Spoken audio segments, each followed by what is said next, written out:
Africans just can't run things. Now, that's a very, very fundamental point.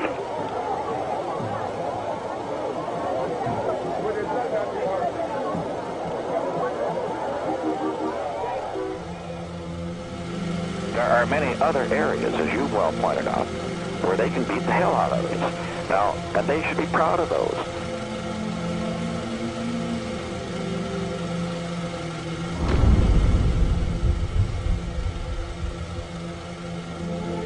And of course, a lot of them are crooks, but we have crooks too.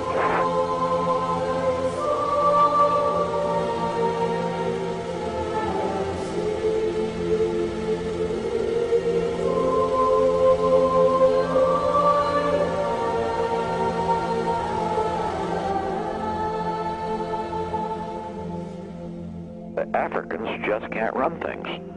Now, that's a very, very fundamental point in the international scene. See my point? Oh, boy, you sure see it around this place. Well, how? Yeah, of course you do. You see them. They have a hell of a time making it.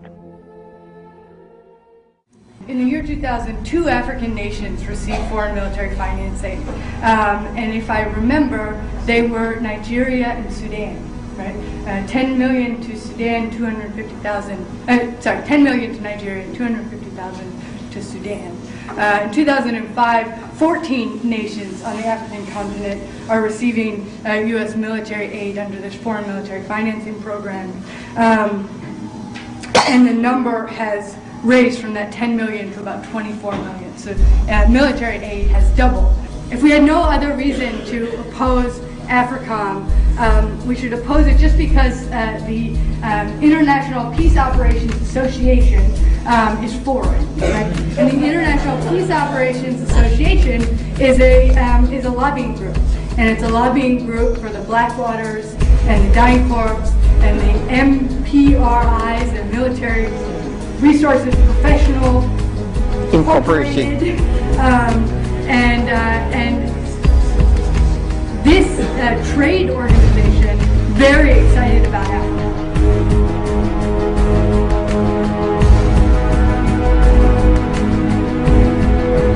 The U.S.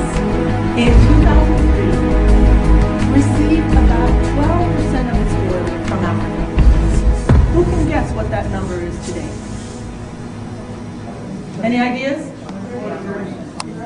24% of U.S. oil is now being sourced from the African continent. It is so critical for us to make the connections. It is not just Iraq, where the assumption is, why is our oil under their sand? But it's happening all around the world. And increasingly, Africa is being looked to source, to feed the U.S. addiction to oil. So Egypt remains the only country on the continent that's not going to be covered by the African continent. But the others, this is the proposal on the table, that if they're going to engage with the U.S., they must engage through this new Africa Command.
cannot have peace in Costa Rica and have war in Colombia. You cannot have peace in Botswana and have war in Angola. You cannot have peace in any part of the world when other peoples are at war. And so we want to join with those African peoples who are opposed to the militarization of the planet Earth, and in particular, the plans of the United States to militarize Africa. Do you believe that the United States of America want to support the implementing of security policies for Africa? We are saying if you do want to do that, then consult with the African Union and speak to the African people who want peace. Of course, recently there have been meetings in the Pentagons, and they say the real reasons they want to have the African command is they want to make sure there's no disruptions of African oil, and they want to protect African oil. You want to protect African oil from who?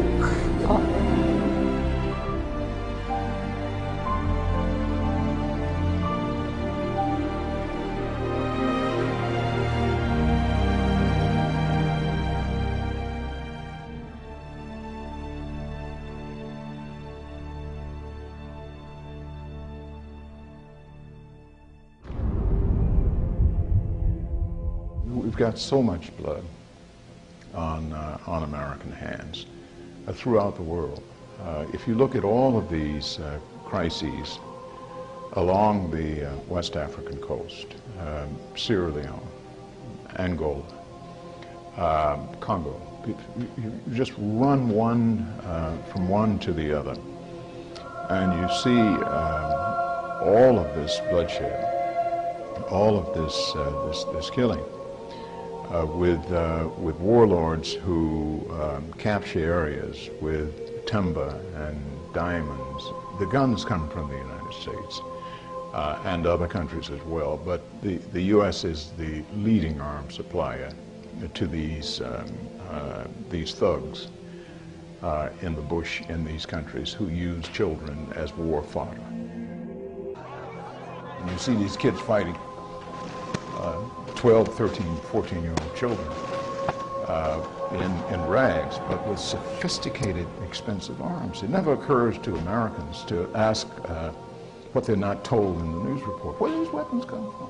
These are the weapons largely sold by American suppliers.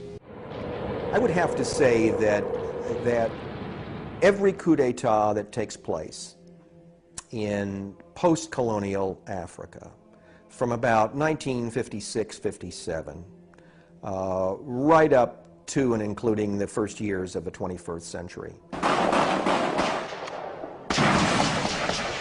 I would say all but perhaps 2 or 3, we're talking dozens here, were really truly independent of the United States.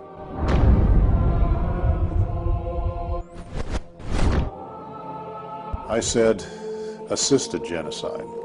We can no longer go into a country and take it over with guns and bombs and tanks and planes. That would be condemned by the world. But instead, we allow the people to kill themselves. And this is why I call it assisted genocide or assisted self-genocide. It's like assisted suicide. You can't kill a person directly, but you assist them in killing themselves. We're doing this on a vast scale to entire countries and continents today. Well, the powers that be, the system, I would want to see them take another look into the eyes of the children and basically rethink the greed and the genocide, the destruction of the children. The powers that be decide who's going to live, who's going to eat, who's going to move, who's going to jump, who's going to have, who's going to not have, who's going to be educated, who's not going to be educated, who's going to receive guns, who's not going to receive guns. I have mixed feelings. I receive their ambassadors. They change all the time, and I've had them. I love them. They're so kind and so nice. And they're children.